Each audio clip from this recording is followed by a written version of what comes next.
Well, good evening. It's time to put a lot of myths, a lot of misinformation to rest. It is fact or cap, and there's a lot of cap to blow away tonight. And those of you who have followed for a while, you know the duck video. It's funny. Those don't spoil it for people who haven't followed. I think they'll have a nice chuckle once we get through it a couple times today. But in the aftermath of the news that Sam Darnold will be the 49ers QB2, we've obviously had a lot of drivel thrown out online. Just a lot of drivel. It's just tiresome. And it's stuff that isn't hard to fact check. It's not true and it's not hard to fact check. Well, good thing I'm here because I could fact check it and we could go through everything. We can use data, we can use truth, and we could apply it to the situation. And no, you don't get your own truth. The truth is the truth of the situation. So this is not on the 49ers side. This is not anti-49ers. This is on the side of truth. That's what this show is about. So why don't we go through 49ers fact or cap with the overarching theme being, did the 49ers mishandle Trey Lance, who a year ago was QB1 for the 49ers?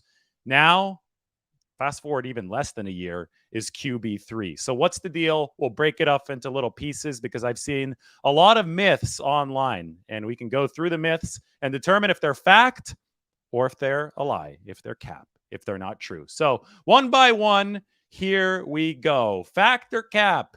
Kyle Shanahan did not tailor the offense for Trey Lance. This came from a quote that John Lynch said today. So people misinterpreted a John Lynch quote. John Lynch came onto KMBR, and John Lynch said that Trey really impressed us this year because he was playing under an offense that wasn't designed for him. And people took this to mean, oh, Kyle Shanahan picked Trey Lance and the number 3 overall pick in 2021, and he didn't even adjust his offense to him. God, Kyle Shanahan, he's so arrogant. He's so inflexible. This is terrible. Actually, it didn't quite work that way. The 49ers very clearly did tailor their offense to Trey Lance, and the evidence clearly shows this. Go back to 2021. Jimmy Garoppolo is going to be the 49ers starting quarterback throughout the entire process.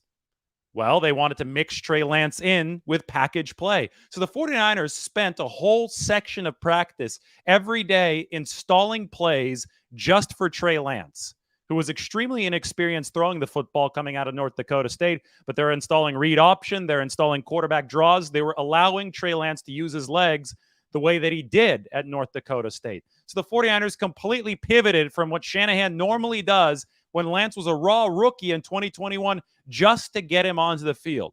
In fact, they went as far as to alternate between Jimmy Garoppolo and Trey Lance in the same drive. This happened early in the 2021 season during the preseason before Trey Lance broke his finger. In retrospect, I think it's clear that Trey Lance's broken finger is what ultimately pushed the 49ers away from this mix and match system. Kyle Shanahan then found a rhythm with Jimmy Garoppolo. Lance wasn't throwing right for a full calendar year. He didn't have that threat of throwing that he wanted from Trey Lance when he was in the game. So it just made sense to shelve those plans. But the 49ers certainly did tailor their offense for Trey Lance in 2021, even though Jimmy Garoppolo was going to be the obvious starter for that entire season. Then you fast forward to 2022. That was the year the 49ers had charted out to start Trey Lance, to put him into the QB1 role. They definitely tailored the offense for Trey Lance, so much so that the same people who are now complaining that the 49ers, for some reason, didn't tailor the offense to Trey Lance, the same people complaining about that were the ones yelling for Kyle Shanahan to be fired for running too many run plays for Trey Lance, for tailoring the offense too much to Trey Lance a year ago. So you can see where this is headed. 2 seasons, the 49ers went out of their way to tailor the offense for Trey Lance. In 2 seasons, he got hurt, so they never were really able to follow through with it past the very limited action that we saw from Trey Lance on the field. When Trey Lance got hurt a second time in 2022, he was done for the season with the ankle injury. Brock Purdy took over. Brock Purdy established himself as a better QB than Trey Lance over the course of the 2022 season. So the 49ers then turned the page to Purdy in 2023 and began running an offense for Purdy. Purdy was QB1 no matter what happened this year outside of an injury, right? So if Purdy was going to be healthy and he ended up being healthy, the 49ers were going to go with Purdy and they were going to install the Brock Purdy, Kyle Shanahan offense. That's why Trey Lance had to adjust to that offense this year. That's why we didn't see any Lance package plays this year. But it's a complete mischaracterization of the truth to say that the 49ers didn't tailor an offense to Trey Lance, because they did so for 2 straight years prior to this. So, on the count of factor cap, Shanahan didn't tailor the offense for Trey Lance. The verdict is A-P. Cap. We have our verdict on count 1. Let's go to count 2. Shanahan never wanted to draft Trey Lance. I mean, this one has been discredited so many times, yet it still keeps on popping up.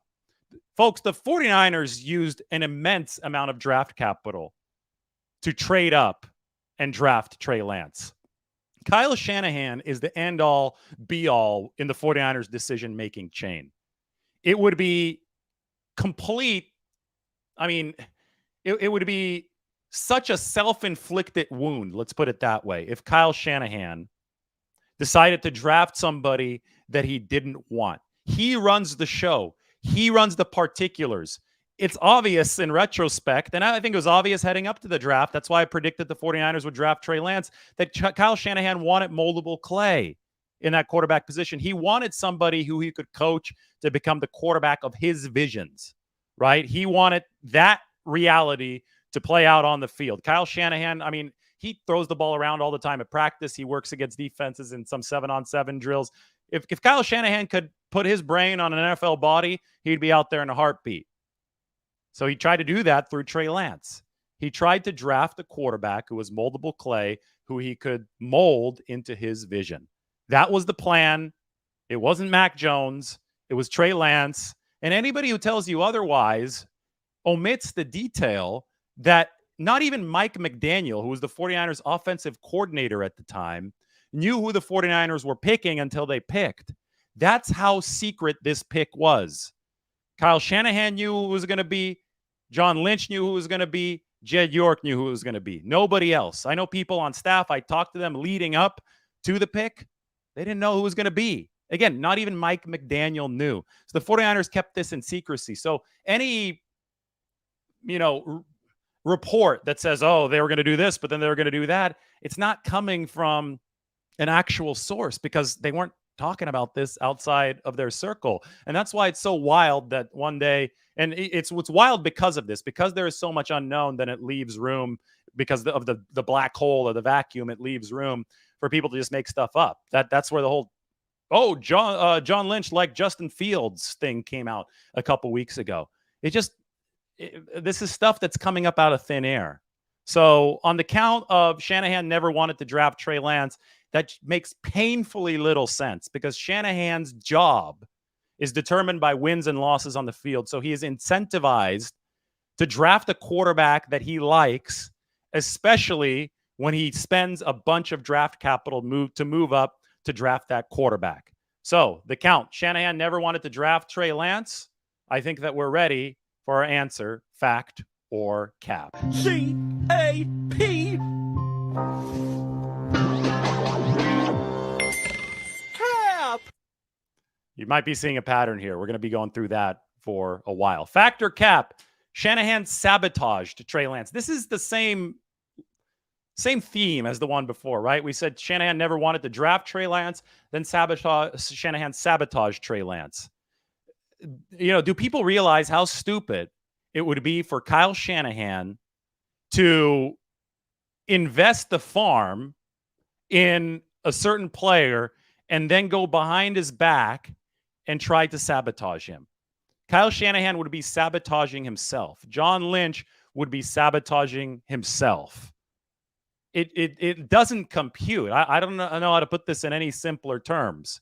The quarterback play caller duo is the critical duo in all of football as far as offensive efficiency goes. And offensive efficiency is obviously very tied to team-wide efficiency. So if a coach is trying to sabotage his own quarterback, especially one that he invested a boatload of draft capital in, the coach is very directly trying to get himself fired.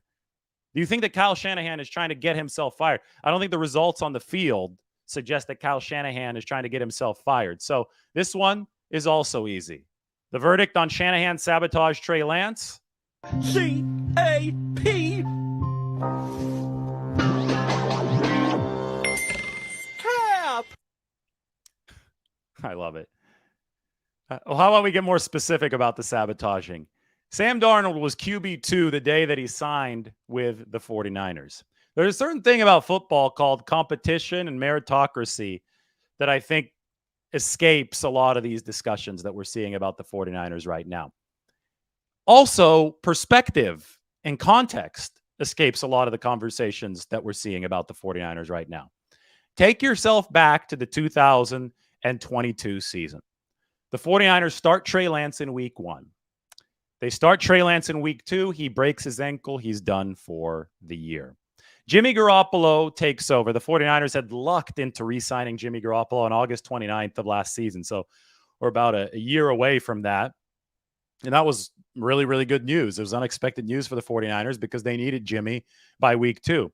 Garoppolo played really good football until week 13 against Miami. And then he broke his foot and he was done for the season. That's when the 7th round draft pick, a rookie named Brock Purdy, entered the game against the Dolphins, and he lit the football world on fire. Purdy was undefeated all the way through the NFC Championship game when he too was hurt. Obviously, the 49ers story ended there in Philadelphia. But just to reach the NFC Championship game last year, the 49ers needed to use 3 different starting quarterbacks, which is remarkable in and of itself.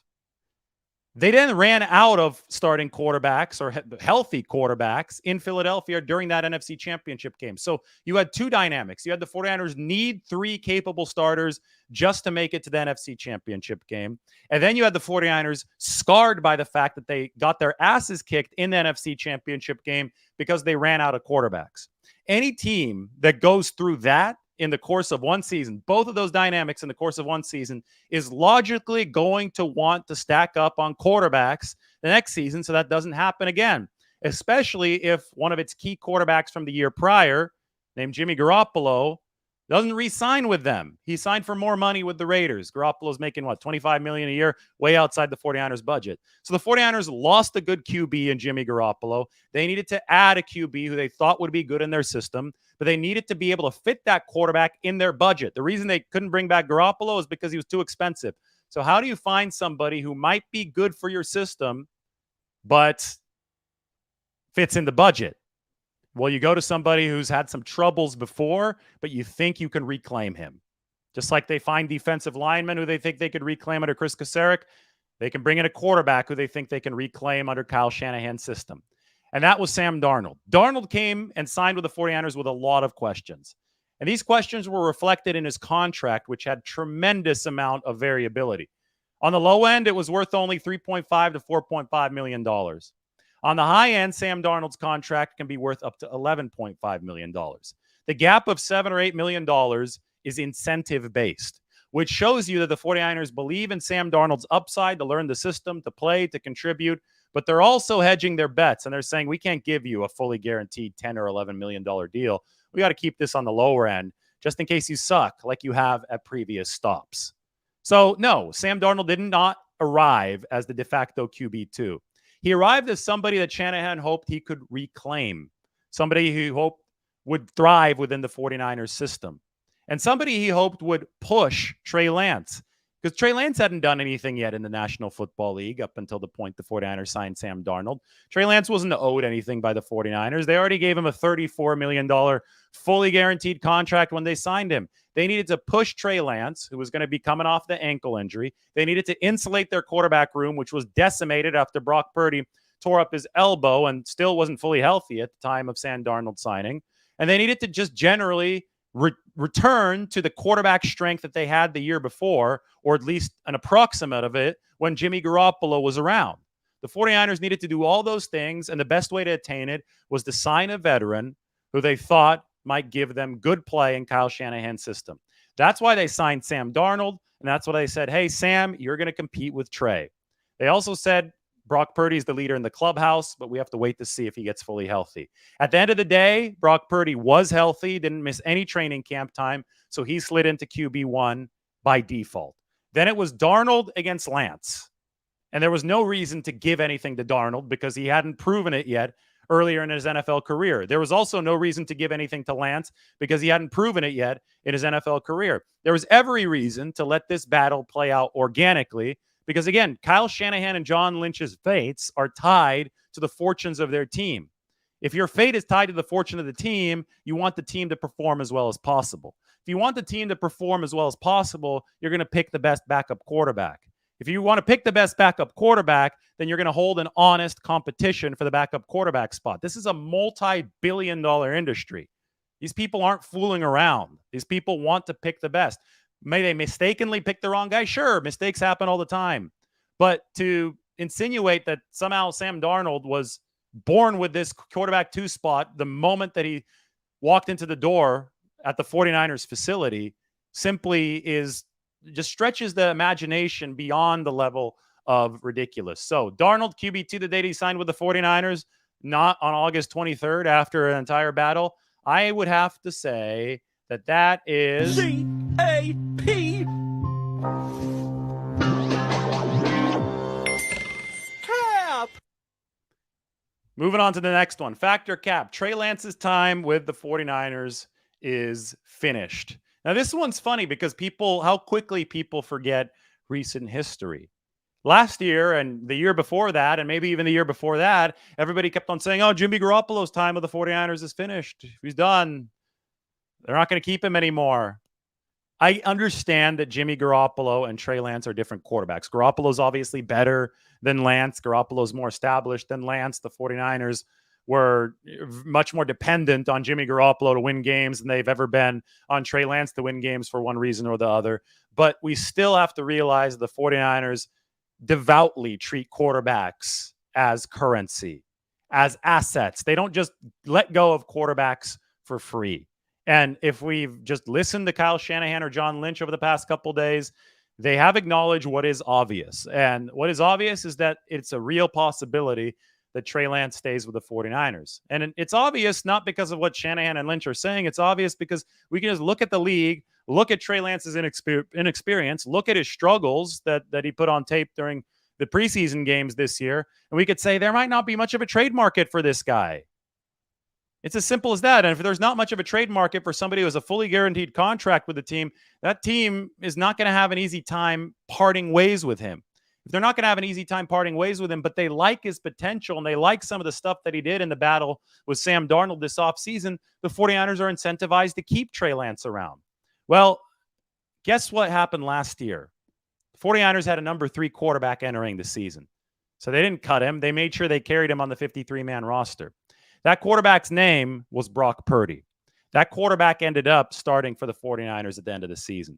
So just because you're QB3 at the start of the year doesn't mean that you're going to be QB3 at the end of it. This is a wild league. It's a chaotic league. If you followed the 49ers at all over the past couple of years, you should know that by now. You should know that you can't chart the future. You should know that a team that is well managed is going to insulate itself against future chaos by giving itself as many potential options as possible. And that's exactly what the 49ers are probably going to do at the quarterback position. Barring a trade offer that makes them better this season, it's very likely that Trey Lance remains a 49er for 2023. So his time with the 49ers is not finished, and implying so is CAP.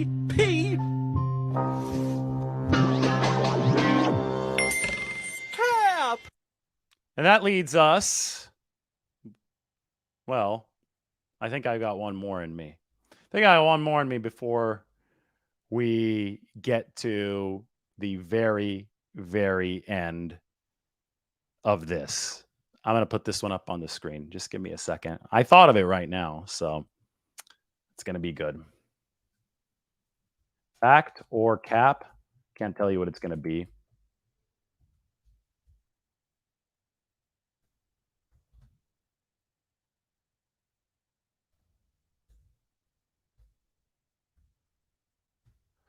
All right, it's a drum roll kind of moment. So here we go. Factor cap. Kyle Shanahan does not develop quarterbacks. Oh, really? I think that Kyle Shanahan is developing a quarterback right now, and he looked pretty damn good last year. If you're good, you're going to see the field in the NFL. Eventually, you're going to get your chance. Unfortunately for Trey Lance, he got hurt twice in 2021 and 2022, and we're not really sure if he's good yet. He's got a lot of development to do. Jim Trotter wrote about this, and I think he's right. A developmental league would be perfect for Trey Lance.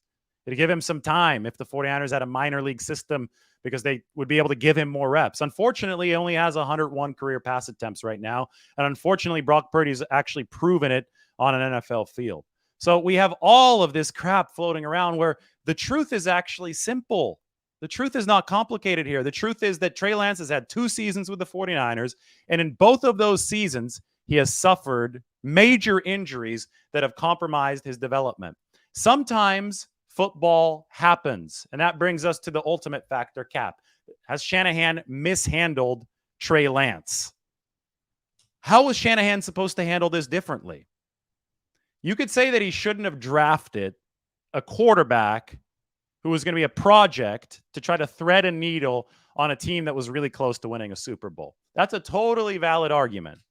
I understand that. And I'm not judging that argument one way or the other. You can say that. But to say that he mishandled Lance implies that he made missteps after the drafting. So he had Lance. He has this asset that he picks number 3 overall in 2021. What could Shanahan have done differently to put Trey Lance into a better position? He certainly couldn't have started him in 2021. This is the most raw quarterback prospect we might have ever seen at the NFL level. But integrating Trey Lance into package play was a good way to get his feet wet. Unfortunately, he broke his finger, so that derailed that plan. They tailored the offense just fine for Trey Lance, but he broke his finger. Plan derailed. Then by 2022, due to monetary reasons, cap reasons, the 49ers, who had charted out their entire financial future, they had to get rid of Jimmy Garoppolo's big contract. And they had to move to the rookie quarterback who they picked in 2021. So they did go to Trey Lance, and they gave him the opportunity. People say, oh, well, he didn't get an opportunity. He got a free opportunity with very little experience out of North Dakota State to be the QB1 of the 49ers in 2022. So he got an opportunity to work into the system in 2021. He got an opportunity to start in 2022. Unfortunately, in 2022, Lance got hurt again. And there's this whole narrative of, oh, Kyle Shanahan got Trey Lance hurt by running up the middle. Trey Lance ran all the time in college. That was part of the selling point. Kyle brought it up the other day in his interview. He said that Geno Smith ran the same play 3 times that Trey Lance got hurt on against the Seahawks. It's just that Geno didn't get hurt and Trey did.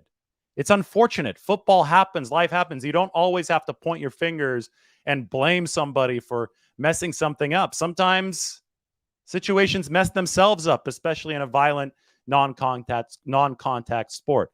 I think that if you trace this back to the origination point, and that's the 49ers deciding to trade up to number 3, that is the decision that can be very, very fairly questioned. This whole talk about mishandling is usually so disingenuous because people don't mention the injuries to Trey Lance, so they just brush them off.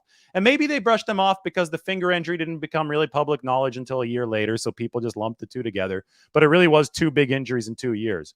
So all this talk is kind of disingenuous. I mean, you can easily disprove it, right? You can easily say, hey, these were bad breaks. There's really no mishandling going on here.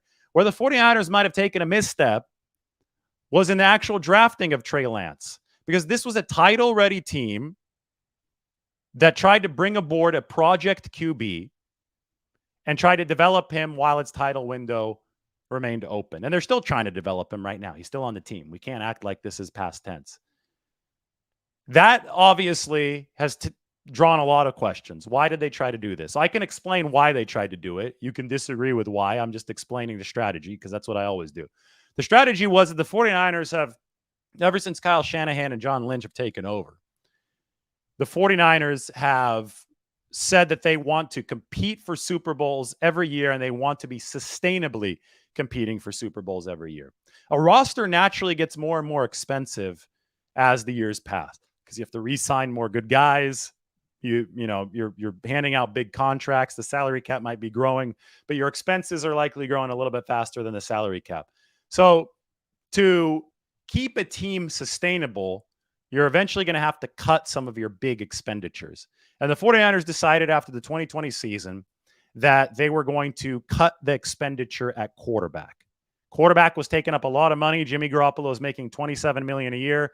The 49ers said, by 2022, we want to have quarterback be on a rookie deal, something that's costing us at most $10 million per year. And that way we can keep the rest of this roster together and be sustainably good. So then they turned to themselves and they said, okay, how do we do that? Well, they said, well, we have to find a quarterback who we can develop into exactly what we want. We need the moldable clay. And they scoured the draft and they saw Trey Lance and they loved it because he wasn't experienced, but they thought that his tools and his mental makeup would be the perfect fit for the job that was needed. And they said, we're going to keep Jimmy Garoppolo for 2021 because we can afford him for this year. And we'll use that year as a transition period to get Trey Lance ready. And then Trey Lance will take over in 2022. We'll have saved $27 million in 2022 and then 30 plus million for the next 4 years after that. That was the 49ers' hope. It obviously hasn't panned out with Trey Lance, but they have reached the same destination because Brock Purdy is giving them that cheaper quarterback on a rookie deal now instead. You could say it was an accident. You could say it was luck, but the 49ers are doing something right in those later rounds. They're hitting the bullseye from further away. The entire portfolio is doing better than just the one Trey Lance stock. But that was the 49ers' plan for Lance. They were trying to thread the needle with his development at the same time that they were Super Bowl contenders. Was it risky? Of course. But it was a big swing, and they weren't afraid to take it. The opportunity cost is obviously a painful one. Nobody's denying that. Micah Parsons was drafted later. Imagine Micah Parsons opposite Nick Bosa in this 49ers defense. But at the same time, it's only fair if you imagine if Trey Lance hadn't gotten hurt and Trey Lance had blossomed into what the 49ers wanted him to be. Well, then the 49ers would have been set with Trey Lance and they wouldn't have needed Brock Purdy for years to come. Nobody knew that Brock Purdy was going to come along as Mr. Irrelevant in 2021. So, I mean, the 49ers are thankful that Brock Purdy came along and was able to, in a way, erase some of the bad fortune that they've had with the Trey Lance injuries over the past couple years. They're definitely fortunate about it. They're definitely happy about that fortune. But you can't go back and retrace history. You have to look at everything collectively, and they've got a strong roster right now. As long as they learn from past missteps, and that's Kyle Shanahan and John Lynch, as long as they sit there and say, maybe it was a little too much to try to thread this needle. Maybe we could have kept Jimmy Garoppolo a little bit longer. Maybe we could have trimmed fat elsewhere on the roster. As long as they're reflective about what might have gone wrong through this particular cycle, that's all you can ask for. Because you can't ask for them to stop taking chances. They took a chance here. It didn't work. They've taken other chances. They've built a robust system of talent acquisition. It has worked. On the aggregate, the 49ers have a very impressive draft portfolio. It's like a stock portfolio. That investment portfolio is not judged by individual stocks. It is judged by the entire return. And the entire return right now for the 49ers has been good. But to say that they mishandled Trey Lance is quite frankly ridiculous. It's quite frankly cap. And maybe we can play that one more time before we finish this video. Sometimes football just happens. And sometimes it conspires against you. Sometimes it conspires for you. So you want to make sure that you have more of the good than the bad. And if you tell me that there's a team that has never missed in the draft, that has a perfect track record, I'll show you a team that doesn't exist. Just not the case. You can't bat 1,000 in these situations. So if you want to fairly evaluate this, that's how you do. 49ers factor cap turns into 49ers Q&A.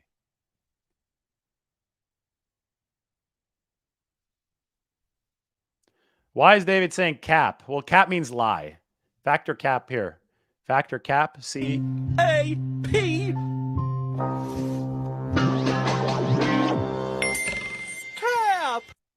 That's why I'm saying cap, because it's funny. Fact or cap, and it's a series that we do. We kind of call out some ridiculous stuff. So that's what we did today.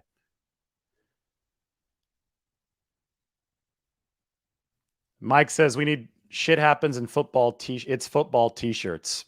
I think Mike has said that so many times over the last couple of years, and I respect it. So if anybody wants to make t-shirts, go ahead. Yeah, the anime. I love the animation. It's hilarious.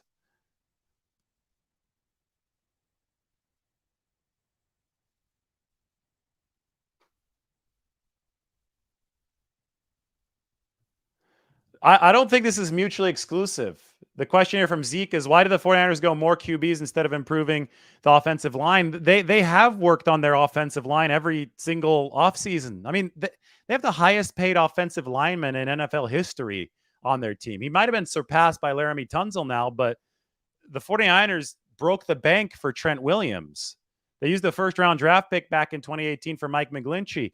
Sometimes, and if you're talking about this past offseason specifically, they went out and got John Feliciano, who was a starter last year for the Giants.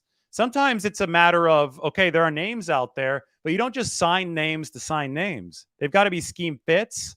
They can't just bust on you. You get a player that should be, you look at his name and you say, okay, this guy's going to be really good. And he turns into a bust.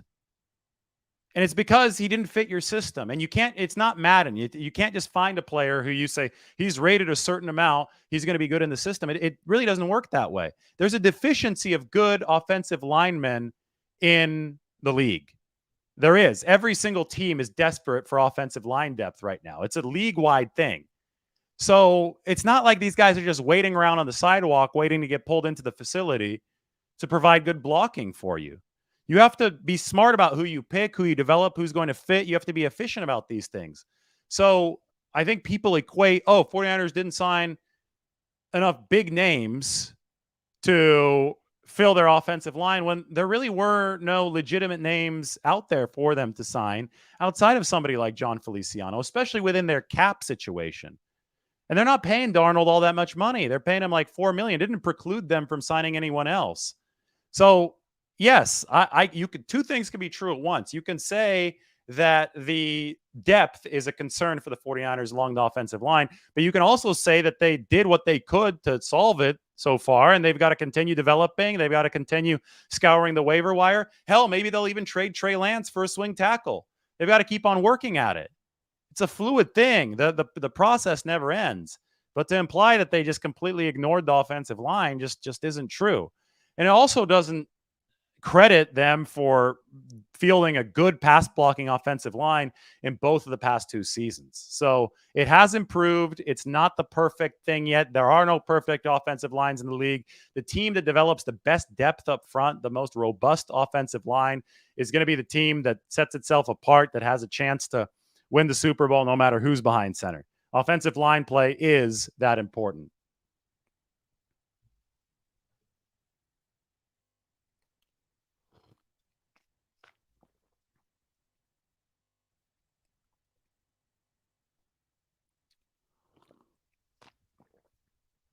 Let's go to 49ers Q&A.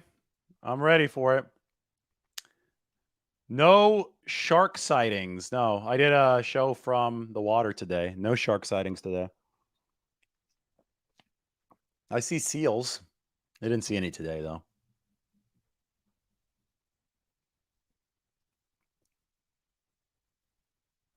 Yes, Sam Darnold currently is better than Trey Lance. Trey Lance might still develop into something better than Sam Darnold, but out of what we saw at camp, during the preseason games, Sam Darnold has been sharper and has a higher floor than Trey Lance. He's avoided the giveaways. That's been the huge thing for Sam Darnold.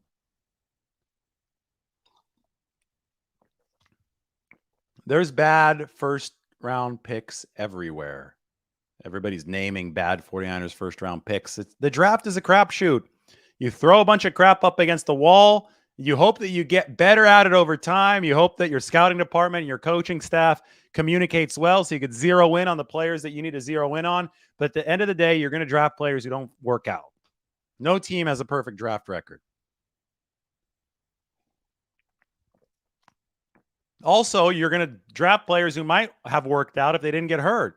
I don't know if Trey Lance falls into that category, but it's worth a discussion. We'll just never know. That's why you got to keep on giving yourself opportunities. Some teams believe in drafting a quarterback every year for that reason, even if they already have guys.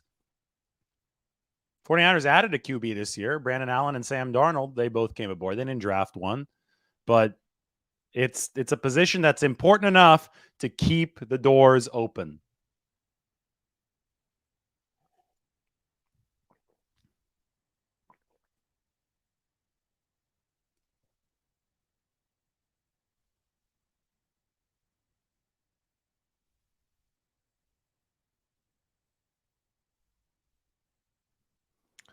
Because practice is something that you do to rehearse games. Why is Kyle so sure that Sam's interception issue won't show in the regular season? There are two, I think, answers to this. One is that Sam Darnold played much better and avoided interceptions at a much better rate last season than he had before. He was actually better than league average in his 6 games with Carolina. I think that was really important to the 49ers to see. So he made progress in taking care of the football last year. Two, when Shanahan coaches Darnold within the context of his scheme, when he works with him in the meeting room, he can see the decisions that Sam Darnold is making on the field, and he can project, okay, this is how he's going to react to certain situations on the field. So given the parameters of the 49ers offense, Shanahan thinks that Darnold's going to fit in a way that has improved over what we saw early in his time with the Jets and then with the Carolina Panthers. You shouldn't be forever branded based on the player that you were earlier in your career. If Trey Lance were branded based on the player that he was with the 49ers over limited time, playing a little bit hurt in 2021 and 2022, then the future wouldn't look too nice for him either, right? So Lance will get another shot. If Lance continues to work at stuff, he's going to get another shot. Sam Darnold has just gotten his other shot. So, I mean, Lance's shot might come this year. So it's one of those things where you make the best projection that you can based on the talent and based on your system. You're never sure what's going to happen during the regular season. But the 49ers have seen Sam Darnold throw only one interception throughout all of camp that's been his fault. 3 total picks, 1 in the preseason game, 2 of them bounced off of one of his receivers. So there you go.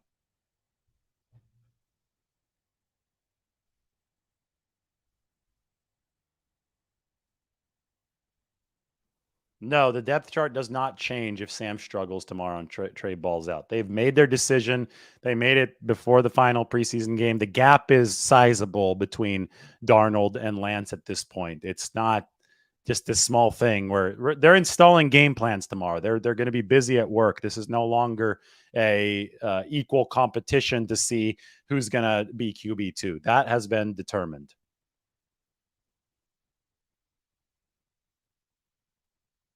The burrito was good last night, and I had a Senor Sisig burrito tonight. Also good. I had one before coming online tonight. Yes, please. I'm down to talk about something other than Trey Lance. That's been the news of the last couple days. There's just been so much misinformation out there. It's ridiculous. So we can talk about stuff that is actually true in the context of Lance, and that's why I do it. But then we could talk about this guy. We can talk about Brock Purdy, or we can talk about the 49ers 53-man projected roster.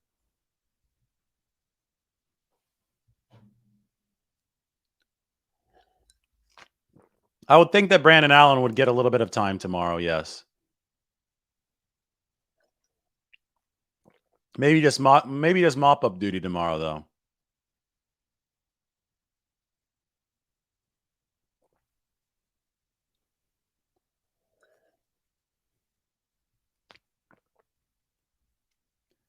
I think that Zane Gonzalez only makes the roster if Jake Moody really struggles in his final game and the 49ers want to hold on to some insurance at kicker.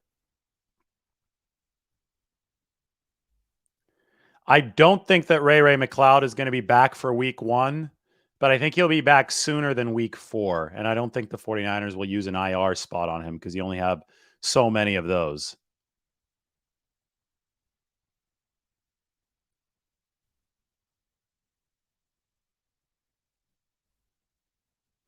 You had a Senor Sisig? You were there too? You should have said hi to me. Those are the Filipino infusion burritos. Trey Lance will be playing on Friday night, based on the last I heard. Does Ronnie Bell make the 53? I think he does. I think his yards after the catch, yards after contact, would put the league on notice. I think he'd get claimed if you waived him. You wouldn't be able to sneak him to your practice squad.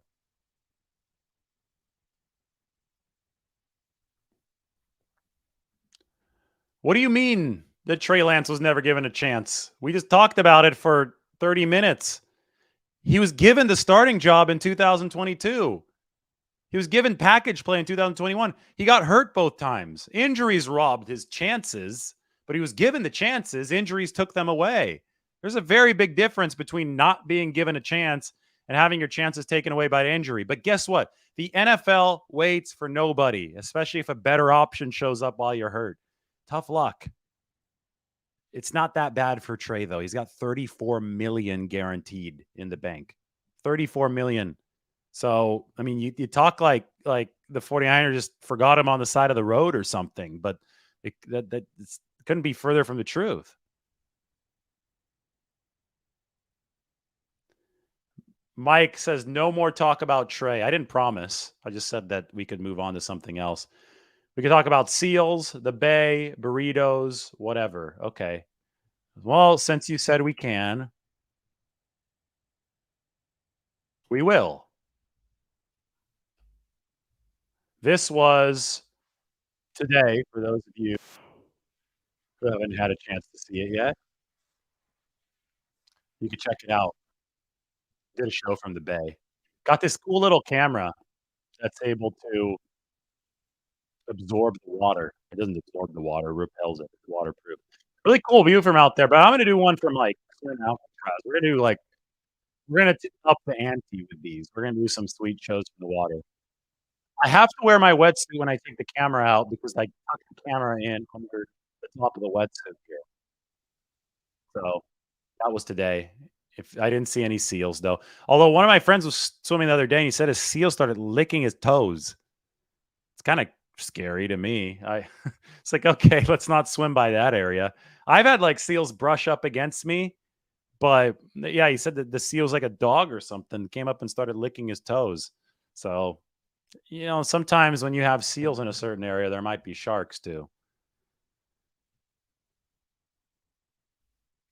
Yeah, I'm gonna swim Alcatraz in September.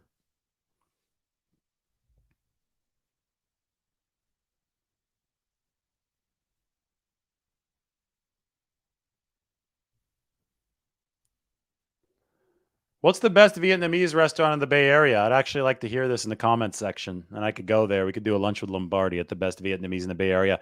I like Saigon Sandwich on Larkin over by the Federal Building. They've got amazing banh mi sandwiches. They used to only be like $2. They're probably like four now, but it's probably the most cost efficient meal you can get in all of San Francisco. Well, Trey Lance fixed his throwing motion. It's looking a lot better than it did before this offseason. NFL teams don't normally work with guys on their throwing motion. You're only allowed so much time with hands-on coaching in a facility. NFL quarterbacks typically work with private throwing coaches in the offseason. You realize that this is a normal thing around the league. So Trey Lance going and working with Jeff Christensen instead of working with the 49ers on his throwing motion is a thing that like all quarterbacks do.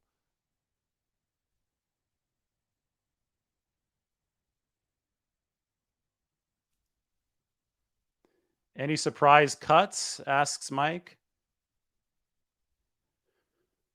Isaiah Oliver might be one, but I doubt it. There'd be some dead money there for the 49ers. They've talked about him being part of those nickel packages.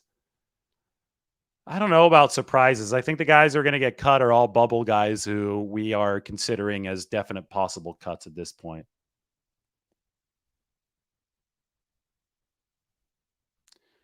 I'm going to go to this place on Clement.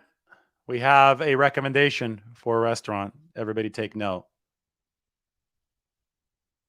Smash the like button. Hell yeah.